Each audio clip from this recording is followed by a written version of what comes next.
कहत कबीर ताको भय नाही, कहत कबीर ताको भय नाही, निर्भय पद परसावे, निर्भय पद परसावे। साधो सो सतगुरु मोहि भावे, साधो सो सतगुरु मोहि भावे। सतनाम का भर भर प्याला, सतनाम का भर भर प्याला, आप पीवे मोहि प्यावे, आप पीवे मोहि प्यावे। सो सतगुरु मोहि भावे, साधो सो सतगुरु मोहि भावे, सो सतगुरु मोहि भावे। साधो सो सतगुरु की भावे, सो सतगुरु मोहि भावे। साधो सो सतगुरु मोहि भावे, साधो सो सतगुरु मोहि भावे, सो सतगुरु मोहि भावे, सो सतगुरु मोहि भावे। साधो सो सतगुरु मोहि, सो सतगुरु मोहि, सो सतगुरु मोहि भावे।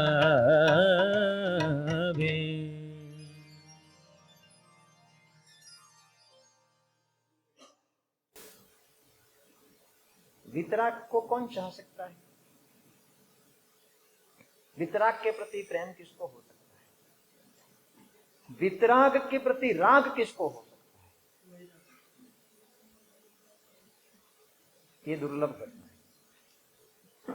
रागी के प्रति राग होना वो तो होता ही आया है अनादिकाल, लेकिन वितराग के प्रति राग होना, वितराग की चाहत होना, वितराग के प्रति प्रेम होना, और ऐसे सदगुरु होते हैं जो वितराग के मार्ग पर चलते हैं। वो जैसे वितराग होते हैं ना वैसे होते हैं। वितराग को किसकी चाहत होती है? किसी की भी नहीं, वो तो वितराग है। तो वितराग के मार्ग पर चलने वाले सदगुरु भी कार्बन कॉपी होते वितराग जैसे। फर्क इतना है वो पूर्ण हुए हैं, अभी ये पूर्ण नहीं, बाकी कोई फर्क नहीं। पूर्णता की ओर अग्रसर है, इतना फर्क है, कोई ज्यादा फर्क नहीं। और ऐसे सदगुरु जो वर्तमान काल में वितराग कैसे थे इसकी पहचान कराता है सिर्फ स्वयं के अस्तित्व से, बिना बोले, अपनी चर्या से। उनके होने से वितराग कैसे होंगे, महावीर कैसे होंगे, इसका एहसास सदगुरु भगवंत कराते हैं बिना बोले। ऐसे सदगुरु के प्रति चाहत होना, सो सदगुरु मोहि भावे। भावे मतलब उनके प्रति प्रेम हुआ है, चाहत हुई है इनके प्रति। ये सामान्य घटना नहीं है। यहां से चाहत है, वहां से कुछ भी नहीं। जब आया तब ये पद सुना, बहुत अच्छा लगता है ये पद, कबीर जी का ये पद। आज हमारे गुरुदेव की तिथि,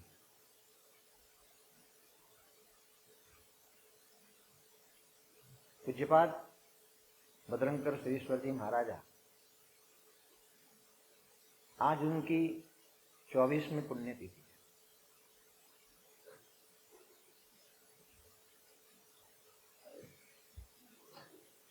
24 साल पहले उनका जब देवलोक हुआ तब उनकी उम्र थी 99 रनिंग, 99 कंप्लीट होने में 1.5 महीना बाकी था। मेरी जब दीक्षा हुई तब उनकी उम्र थी 90 साल की। नवंबर महीना की 28वीं तारीख थी। तब मेरी उम्र थी 23 रन।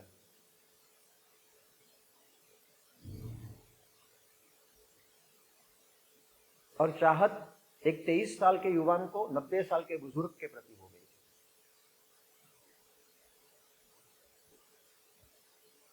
5 साल उनके करीब रहने का मौका मिला।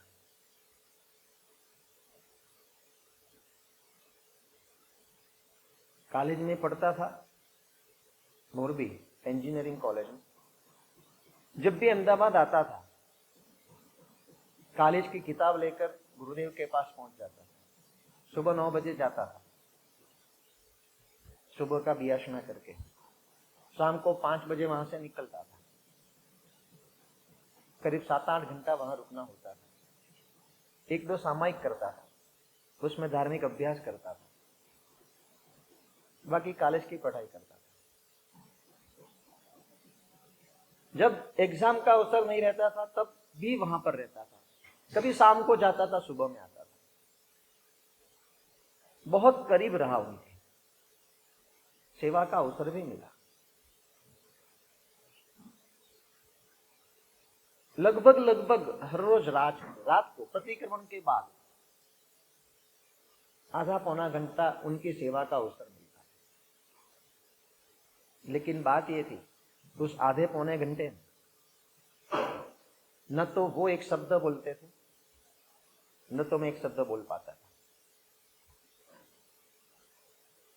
5 साल की वो मुमुक्षु अवस्था में, मुमुक्षु अवस्था तो नहीं कहूंगा क्योंकि शुरू में कोई ऐसी दीक्षा की भावना नहीं थी, लेकिन 5 साल उनके करीब रहा। परिवार उनका बहुत छोटा, 90 साल के वो। उनके शिष्य थे रविप्रभ विजय महाराज साहब। मेरी दीक्षा के पहले उनका स्वर्गवास हो गया। और उनके शिष्य थे नरत्न विजय महाराज साहब, आज नरत्न सूरी महाराज साहब है। तब उनकी उम्र 15-16 साल की। इतना लंबा अंतर। एक 85 साल के थे और एक 15 साल के थे।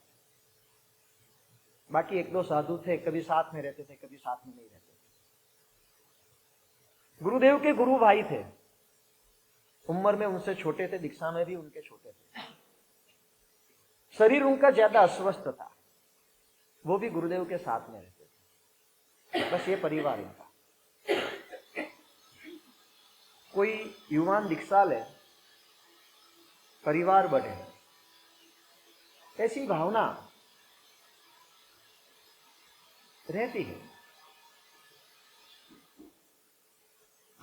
लेकिन 5 साल में एक भी बार उन्होंने मुझे दीक्षा के बारे में एक भी शब्द नहीं कहा। Not a single word. दीक्षा लेने जैसी है, संयम लेने जैसा है, ऐसा भी एक शब्द, एक वचन उनके मुंह से कभी नहीं निकला। मुझे याद है, मैं 5th या 6th सेमेस्टर में था।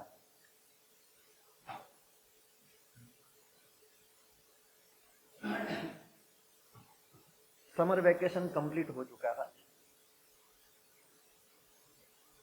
कॉलेज 1 हफ्ते में शुरू होने वाली थी। मेरे गुरुजी नरत्न सूरी महाराज है, दीक्षा गुरु वो है। उन्होंने मुझे समझाया दीक्षा के बारे में।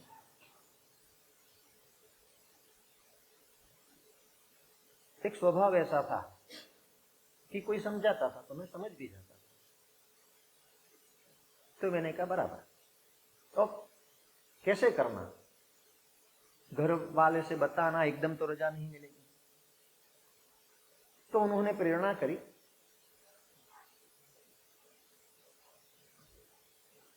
पाया डालने की, वर्धमान पद का 20 दिन का रहता है, औसत के साथ पाया डाल तो 20 दिन की तो घर से रजा मिल जाएगी। 1 हफ्ता तो वैसे भी कॉलेज नहीं जाना है, वैकेशन चल रहा है, बाकी 13 दिन बाकी है। तो अगर औसत चालू हो जाएंगे तो घर वाले इतनी तो रजा दे देंगे, फिर आगे की बात आगे।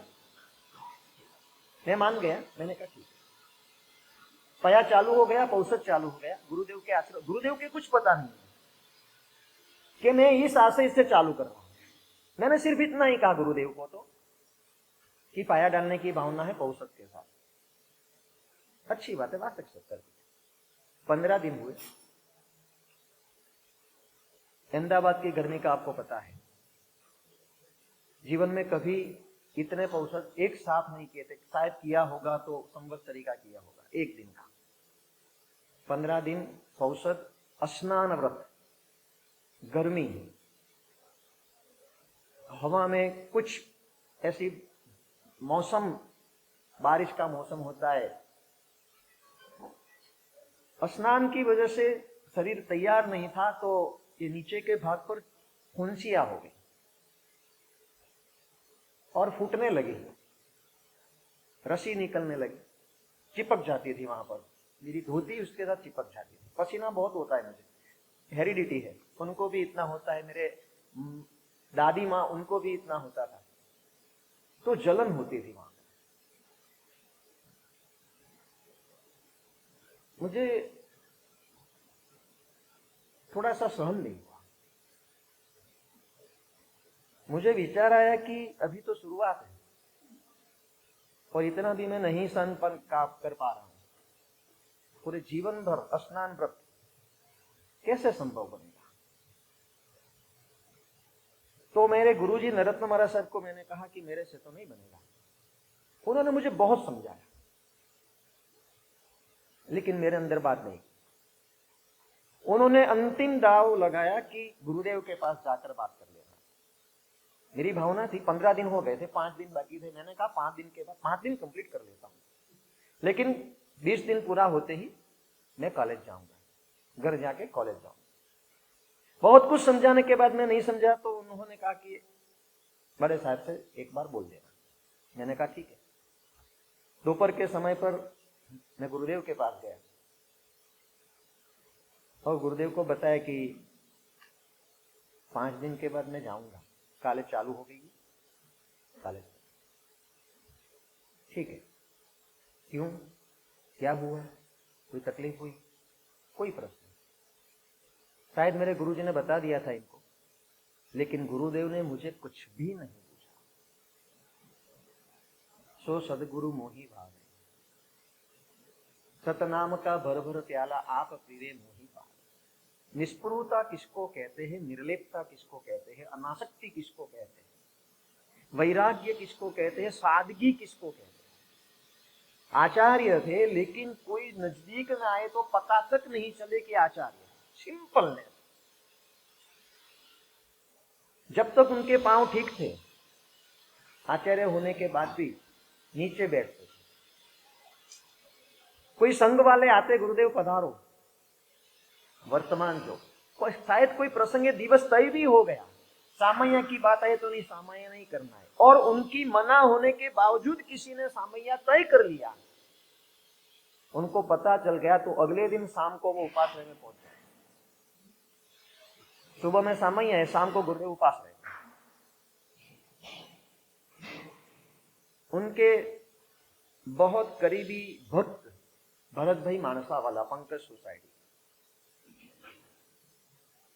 बहुत छोटे थे भरत भाई, तब उनकी मां गुरुदेव को सौंप गए थे, आप इसको तैयार।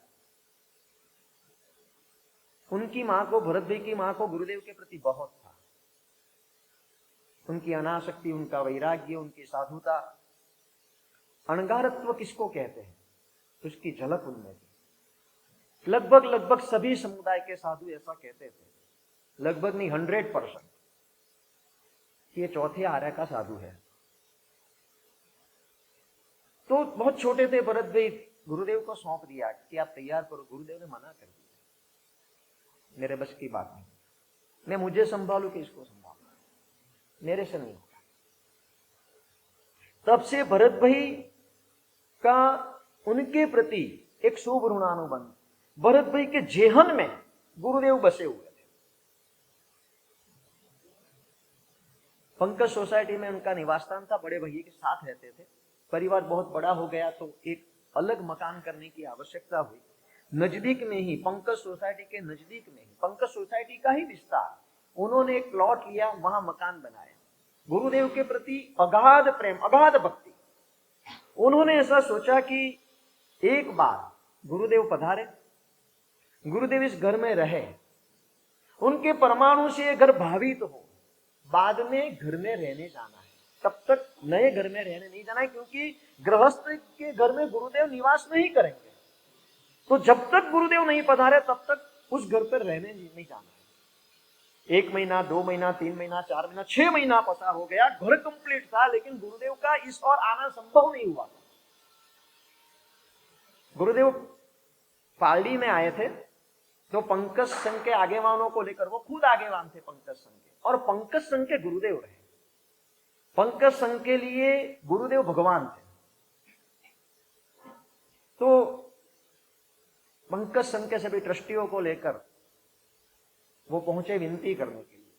गुरुदेव पधार, शांति स्नात्र रखा है, आप मिश्रा प्रदान करो और मास्कल्प दो। गुरुदेव का ईश्वर आना ही था, गुरुदेव ने इजाजत दे दी। भरत भाई का घर और घर के पास में उनका कंपाउंड, खुला कंपाउंड, अच्छा खासा विस्तार, बहुत फैला हुआ परिवार और संघ के आगेवान, व्यापारी मंडल के भी आगेवान। तो उन्होंने शांति स्नात्र घर के बाहर जो खुला कंपाउंड था, वहां पंडाल लगाकर वहां शांति स्नात्र रखा, क्योंकि घर में कमरा छोटा पड़ता है। हॉल था, लेकिन हॉल इतना बड़ा नहीं था, कम से कम इतना तो कंपाउंड होगा आगे का, लगभग 80% के समझ लो। गुरुदेव पधारे, सीधे वहां पूजा में आए, शांति स्नात्र में बैठे, काफी देर तक बैठे, खुद मंत्रोच्चार किया। पूरी तैयारी रखी थी घर में गुरुदेव की पगले कराने की। गुरुदेव वहां पर एक रात रहे, बाद में संघ के उपासना में पधारे। गुरुदेव कोई बताया नहीं था। जब गुरुदेव शांति स्नात्र में से खड़े हुए, तब पूरा परिवार घर के दरवाजे के पास आता। अब कैसा है,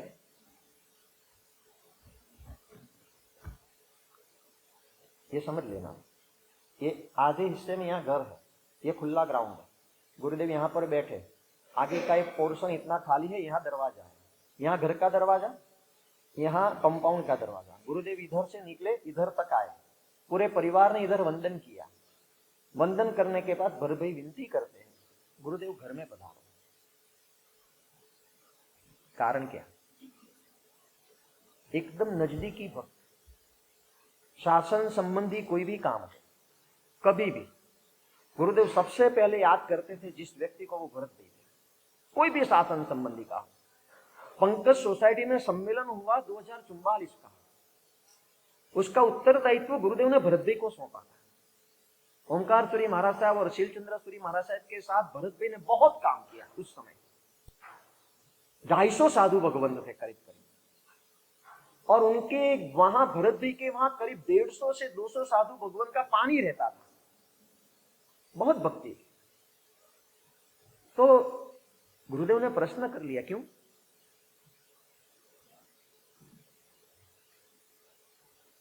मेरा घर पावन हो जाए, आप एक रात रहो वहां पर, मेरा घर मंदिर बन जाए।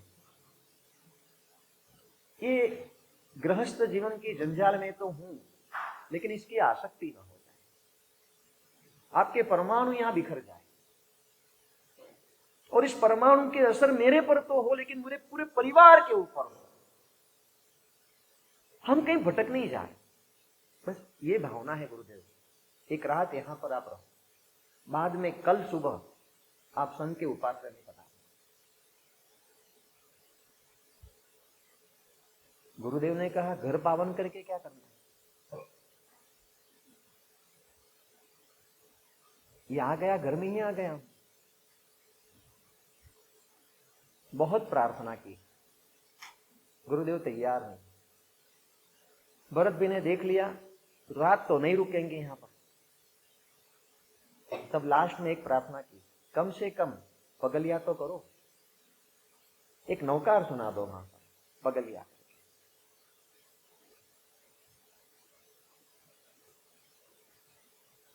भरत घर से तो निकल चुके हैं,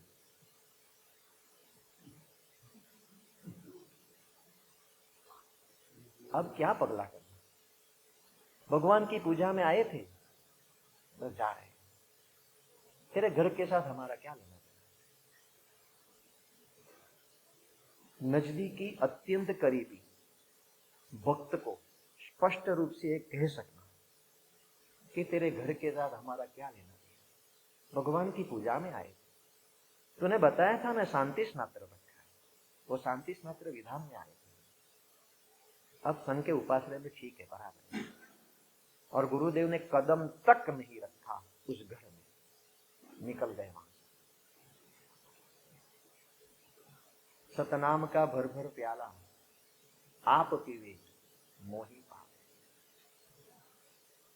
निर्भय पद दर्शावे।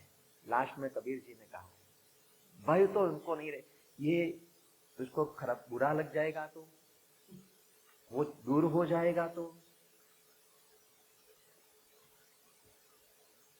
बहुत सारे प्रसंग हैं। पंकज सोसाइटी का जब प्रथम उपाश्रय हुआ, मंदिर के बाद जो है आज आंबिल खाते ऊपर साध्वी जी भगवान का उपाश्रय, पहले वो साधु भगवान का उपाश्रय था। 2015 में बाबजी दादा का देहांत हुआ, स्वर्गवास हुआ। पंकज सोसाइटी के सभी आगेवान पहले फतासा पुल में रहते थे। बाबजी दादा का रहना अंतिम उम्र में फतासा पुल के अत्यंत नजदीक दोशीवाड़ा की पुल में, सभी इनके परम भक्त वो फतासा पुल से पंकज सोसाइटी रहने के लिए। बाबजी दादा का इतना उपकार था।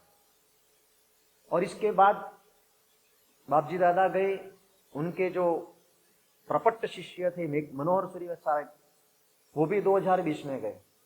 तो संघ ने स्वाभाविक रूप से, इनका परिचय था तो बजरंकर सूरी महाराज साहब को गुरु पद स्थापित कर दिया। उनके आशीर्वाद से उपाश्रय का निर्माण हुआ। नामकरण की बात आई, नाम क्या रखना है, संघ पूरा आया विनती करने के लिए। गुरुदेव बाबजी दादा का बहुत उपकार है, हम गिना नहीं सकते, ऋण चुका नहीं सकते। एक भावना ऐसी है, आपके चरणों में रखने के लिए आए। उपाश्रय के साथ बाबजी दादा का कुछ नाम आ जाए, हम ऋण चुका सके इतना। आने वाली पीढ़ी भी याद रखेगी कि हमारे बाप दादा के ऊपर बाबजी दादा का ऋण है। तो उपाश्रय का नामकरण ऐसा कुछ रख सकते हैं क्या, श्री सिद्धि सुरेश्वरी आराधना भवन। तब गुरुदेव ने प्रश्न किया, सिर्फ बापजी के समुदाय के साथ बंधना है कि सभी समुदाय के साधु को यहां पर बुलाना है। संघ के ट्रस्टियों ने कहा नहीं, हम तो चाहते हैं कि सभी समुदाय के साधु, तो बापजी दादा का नाम नहीं देना चाहिए। लेकिन गुरुदेव आप हमारी भावना समझते हो अच्छे से, इसके अलावा हमारे पास कोई उपाय नहीं है ऋण चुकाने का। गुरुदेव ने कहा ऋण चुकाने के बहुत उपाय हैं। अगर वास्तव में ऋण चुकाना है तो उनके पास जो गुण थे ना, उसमें से एकाध गुण जीवन में उतार दे, ऋण चुकाने का तरीका। इसमें नाम देने की आवश्यकता नहीं। लेकिन संघ के ट्रस्टी ऐसी भावना लेकर बैठे थे, वो गुरुदेव को समझते थे, जानते थे, लेकिन उनकी भी भावना थी, घनिष्ठ भावना। गुरुदेव कुछ तो रास्ता निकालो, नाम तो देना है। तब गुरुदेव ने कहा था उन ट्रस्टियों को, अगर आप ये नाम देते हो तो आज के बाद पंकज सोसाइटी में मेरे कदम नहीं होंगे। किसका नाम देने जा रहे थे? माँ बाप का। ऐसा ही कहेंगे ना। बापजी दादा कौन थे? बजरंकर सूरी महाराज साहब के माँ बाप थे, गुरु थे। उनका नाम देने के लिए प्रार्थना कर रहे। गुरु ने नहीं बताया था, श्रावक लोग प्रार्थना कर रहे हैं।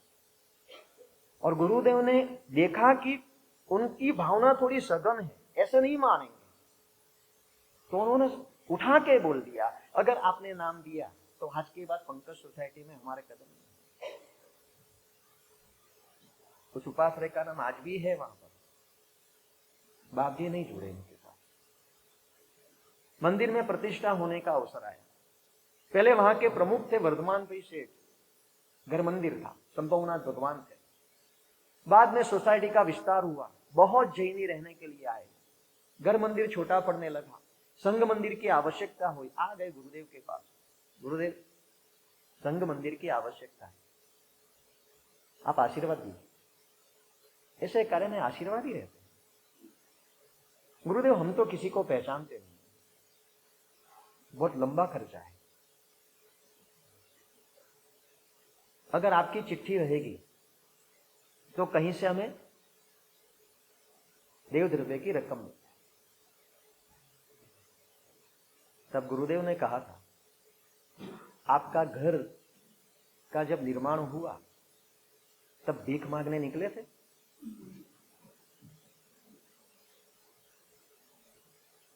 भगवान के मंदिर के लिए भीख मांगने की? भगवान नहीं कहते कि मेरे लिए आरस का मंदिर बना, भगवान नहीं चाहते कि मेरे लिए मकराना का मंदिर बना। ईंट मिट्टी का बना सकते हो ना, इतना तो है ना आपके पास, ईंट मिट्टी का बना दो, भगवान की भक्ति करो, पुण्य बढ़ेगा, संपत्ति आएगी तो फिर बनाना जो बनाना है। अब ईंट मिट्टी का क्यों? चिट्ठी में वो मंदिर पंकज संघ से स्वद्रव्य से बना, 5 भगवान है बड़े।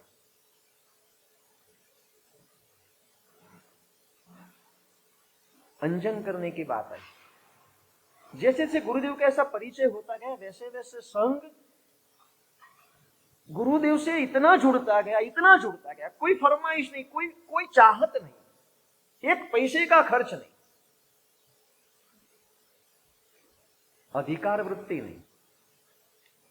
यहां से गुरु गुरु गुरु गुरु, आप बोलो, आप कहो, आप जैसा कहो ऐसे, और यहां से निर्लिप्तता, तो हइये में बस गए। हर छोटी बात में वो संघ उपस्थित होता था गुरुदेव। गुरुदेव क्या करना, गुरुदेव क्या करना। जब अंजन की बात आई, पूरा संघ चाहता था।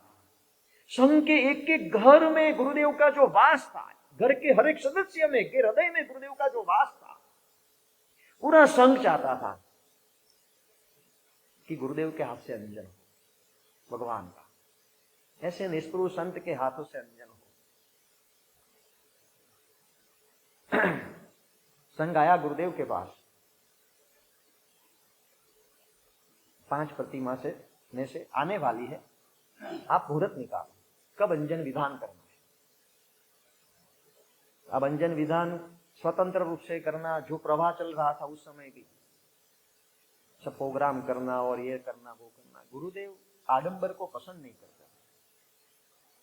उन्होंने कहा कि कहीं आसपास देखो कोई आचार्य श्री हो, और अगर अंजन विधान करा रहे हो, वहां अंजन करा लो, समझे? मैं करूं, मेरा संग, उनकी भावनाएं मेरे हाथों से करने की। सो सदगुरु मोही भावे, सतनाम का भर भर प्याला, आप पीवे मोही पावे। ऐसे गुरु के नजदीक में रहना बहुत मुश्किल है। इतने उदासीन रहते हैं, इतने उदासीन रहते हैं। ट्रस्टियों ने कहा कि नहीं गुरुदेव, आपके हाथों से कराना है, पूरा संघ चाहता है आपके हाथों से। व्यक्ति राग है, व्यक्ति के प्रति ममत्व हो गया। ऐसा नहीं है, आपके प्रति श्रद्धा है। श्रद्धा व्यक्ति के प्रति है कि महाव्रत के प्रति है, साधुता के प्रति है कि व्यक्ति के प्रति है। और साधुता के प्रति है तो वो आचार्य से भी 5 महाव्रत की आराधना कर रहे हैं, वो भी साधु है, उनमें भी साधुता है। फिर आग्रह क्यों है? बहुत मतलब आग्रह किया, लेकिन गुरुदेव सम्मत नहीं होते। गुरुदेव ने कहा आप तलाश करो, मैं भी देखता हूं कोई आचार्य से अगर नजदीक में अंजन विधान कराते हो तो। और गुरुदेव के ध्यान में आया, पूज्यपाद रामचंद्र सुरेश्वर जी महाराजा नजदीक में ही अंजन विधान करा रहे थे। गुरुदेव ने चिट्ठी लिखकर संघ वाले को दिया, जाओ आचार्य श्री के पास, वो अंजन विधान कराने वाले, उनको प्रार्थना करो हमारे भगवान का भी अंजन आपके हाथों से हो जाए। मैंने चिट्ठी लिखी है, इनको देना। अंजन विधान की डेट आ गई, तय हो चुका कि रामचंद्र सुरेश्वर जी महाराज अंजन विधान करेंगे। अंजन विधान की डेट आ गई। 5 प्रतिमा आई, इसमें से 2 प्रतिमा रिजेक्ट करनी पड़ी। 3 प्रतिमा का अंजन विधान पूज्यपद रामचंद्र सुरेश्वर जी महाराजा के हाथों से हुआ। चातुर्मास चालू हो गया। चातुर्मास में 2 प्रतिमा आई, बराबर आई। गुरु संघ को इस बात की तसल्ली, कम से कम 2 प्रतिमा का अंजन विधान तो अब गुरुदेव के हाथों से होगा। तो गुरुदेव के पास आए। चातुर्मास पूरा होने वाला था, गुरुदेव के पास आए। गुरुदेव 2 प्रतिमा आ गई, बराबर है सब। अब मुहूर्त निकालो अंजन विधान का। हठी सिंह की वाड़ी पे नंदनसुरी महाराज साहब उपधान करा रहे, वहां अंजन विधान है। मैं चिट्ठी लिख के देता हूं, आप इनके पास चले जाओ, अंजन विधान वहां करा रहे। समझना, रामचंद्र सूरी महाराज साहब 2 तिथि के पक्के, नंदन सूरी महाराज साहब 1 तिथि के पक्के। 3 प्रतिमा का अंजन विधान रामचंद्र सूरी महाराज साहब के पास है। 2 प्रतिमा का अंजन विधान 1 तिथि के पक्के आचार्य के पास।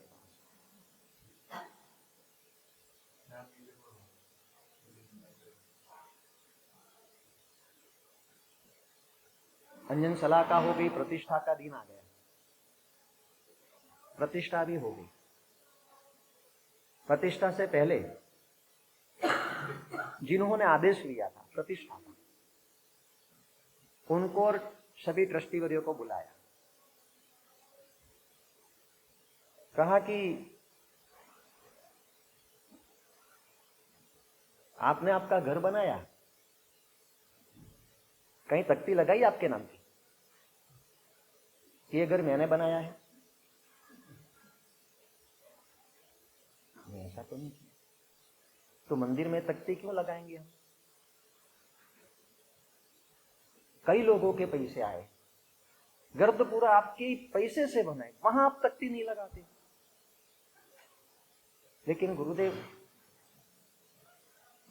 लाभार्थी को भी सम्मान देना चाहिए। लाभार्थी को सम्मान देना अलग बात है, लाभार्थी ऋण स्वीकार भाव से संघ को अर्पण करे। गुरुदेव के शब्द थे, मण में से कण देकर, समझे, मण में से कण देकर तख्ती लगाने की भावना, ये श्रावक नहीं कहलाते। यहां तो अर्पण होना चाहिए। अनामी है जो बैठे अंदर हो, हम नाम के पीछे पागल हैं।